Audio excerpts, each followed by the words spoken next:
मसला यह है कि जो 5-6 साल पहले मरदमशुमारी हुई उस पर एतराज़ था कि जी कराची को कम गिना गया है। अब जब दोबारा हुई है फिर यही एतराज़ सामने आ रहा है और आप एहतजाज की तरफ जा रहे हैं। मसला फिर हल कैसे हो, क्या वजह है जो इस दफ़ा आप एतराज़ करेंगे कि जी इस दफ़ा भी कम गिना गया है?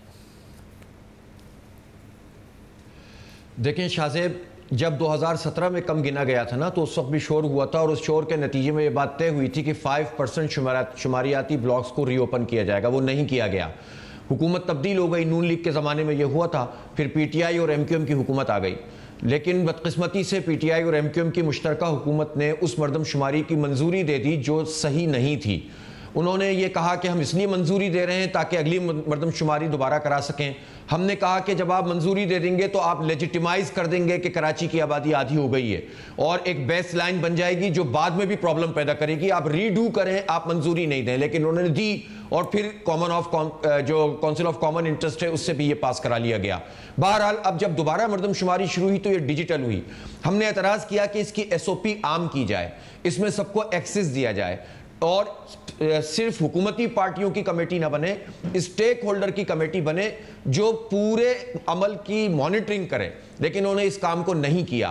पहले उन्होंने सेल्फ इनमोरेशन यानी खुद शुमारी करवाई जिसकी प्रॉपर तशहीर नहीं की गई, वो कम हुई। बाद में पता ये चला कि चूंकि खाना शुमारी यानी घर के ऊपर जो मीमशीन नंबर डालते हैं वो मीमशीन नंबर सूबाई हुकूमत के जिम्मे होता है। ये फेडरल लेजिस्लेटिव लिस्ट 2 में आता है जिसमें विफाक और सूबा मिलकर काम करता है। खाना शुमारी सूबे की जिम्मेदारी है। डीसीज को इनको फंड जारी किए गए, डीसीज ने अमले को प्रॉपर कन्वेंस के पैसे नहीं दिए, लोग पहुंचे नहीं। बाद में जब सब लोग आए इस्लामाबाद से देखा है तो खुद मानते हैं कि 40% तक कम अज कम खाना शुमारी नहीं हुई। जब खाना शुमारी नहीं हुई तो मरदमशुमारी कैसे होगी? हमने ये कहा था कि अगर आप एक्सेस देंगे, जब आप डिजिटल कहते हैं तो डिजिटल का मतलब एक्सेस होता है, ले एक्सेस मौजूद नहीं है, बल्कि 2017 के जो ब्लॉक कोड का डेटा था वो भी पाकिस्तान ब्यूरो ऑफ स्टैटिस्टिक्स की वेबसाइट से उड़ा दिया गया ताकि आप चेक ही ना कर सकें।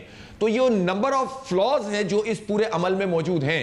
अमला नहीं पहुंच रहा है, एक फ्लैट में आते हैं, 2 फ्लोर जाते हैं, 6 फ्लोर छोड़ देते हैं, बड़ी बड़ी आबादियों को छोड़ दिया। अब प्रॉब्लम ये पैदा हो रही है। हाफिज साहब आपके पास और आपके पास ये पूरी एविडेंस है, आपने होमवर्क किया है कि वाकई ऐसा हुआ है मुख्तलिफ आबादियों में कि पूरे पूरे ब्लॉक्स को छोड़ दिया गया, बिल्डिंग में बहुत सारे अपार्टमेंट्स को छोड़ दिया गया या एक मोहल्ले में घरों को छोड़ दिया गया, ऐसी एविडेंस है आपके पास मौजूद? एग्जैक्टली ऐसा ही है। हमने एक पोर्टल बनाया है, उस पोर्टल में हजारों की तादाद में लोगों ने जब हमारा सर्वे दिया है तो उसमें 48% तक ऐसे लोग हैं कि जिनकी या तो खाना शुमारी नहीं हुई या उनकी मरदमशुमारी घर के पूरे अफराद को नहीं गिना गया। अब हमने डोर टू डोर कैंपेन शुरू कर दिया, आज से कैंपिंग कर रहे हैं और फ्लैटों में जाएंगे और अपना मैनुअल फॉर्म भी भरवाएंगे और उसको अपने पोर्टल पे डालेंगे ताकि ये लोग धोखा न दे सकें।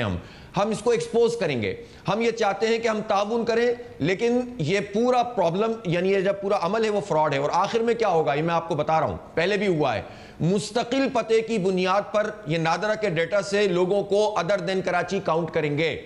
मैं आपको बता रहा हूं कि यहां पर आधे से ज्यादा लोग ऐसे हैं जो कराची में रहते तो हैं लेकिन उनका जो काउंटिंग है वो कराची से बाहर होती है। उससे हमारे वसाइल पे फर्क पड़ता है, उससे हमारी नुमाइंदगी पे फर्क पड़ता है और उससे जो चूंकि विफाक का एक कोटा मुलाजमतों को मौजूद है तो ऑलरेडी कोटा सिस्टम नाजायज है और फिर मजीद कोटा हमारा कम हो जाता है। अब मैं आपको बता रहा हूं कि कराची की आबादी तो उस तरह नहीं बढ़ रही, लेकिन अदर देन कराची सिंध की आबादी बढ़ रही है। गोया कराची की नेशनल असम्बली की सीटें जो एक्चुअली इस वक्त 35 से जायद होनी चाहिए और सूबाई असम्बली की सीटें अगर हम 3-3.5 करोड़ हैं तो हमारी ये कम से कम 65 होनी चाहिए। तो वो बजाय इसके कि बढ़ती 44 हैं इस वक्त और इससे भी कम हो जाएंगी, नेशनल असम्बली भी कम हो जाएगी। और ये जो मसला है कि कराची से वजीर आला नहीं बन सकता, तो ये देही और शहरी का फर्क मजीद बढ़ाकर मजीद कराची की गिनती कम कर लेंगे। इसके नतीजे में वडेरा शाही बढ़ेगी, जागीरदारी बढ़ेगी और जो गोठों का हल किया है वही कराची को गोठ बनाने का काम करेंगे। तो हम तो ये कबूल नहीं कर सकते। मुझे ये पता चला है कि चूंकि हुकूमती पार्टियां मौजूद हैं इस पूरे अमल में, नून लीग एमक्यूएम से मिलती है, एमक्यूएम पीपी से मिलती है, पीपी नून से मिलती है, सब पीडीएम का हिस्सा है। भाई स्टेक होल्डर उन सबको आप शामिल करें ना।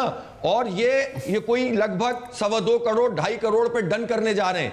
अब शायद मुझे लगता है उस पे भी नहीं पहुंचेंगे और उससे भी कम पे अपनी जो है वो कहेंगे कि हमने देखो 1 करोड़ 60 लाख से बढ़वा दिया, 2 करोड़ पे ले गए। किसी सूरत में भी इसको कबूल नहीं किया जाएगा। हमारे पास डेटा भी है और हमारे पास एविडेंस भी है, और हम ये समझते हैं कि ये कोई बाजार नहीं है कि 3.5 करोड़ है, आप कहेंगे नहीं 1.5 करोड़ है, आप कुछ ऊपर आए हम कुछ पीछे जाएं और बीच में डन कर लें। कराची के लोग हैं, ये भेड़ बकरी नहीं है। हम इंशाअल्लाह अपना हक भी लेंगे, अपनी नुमाइंदगी भी लेंगे, अपने वसाइल भी लेंगे, और जो सौदेबाजी करेगा माजी में जो कुछ भी हो गया हो अब वो एक्सपोज होगा। तो इसलिए हम 30 तारीख को एक बहुत बड़ा मार्च शार फैसल पे करेंगे।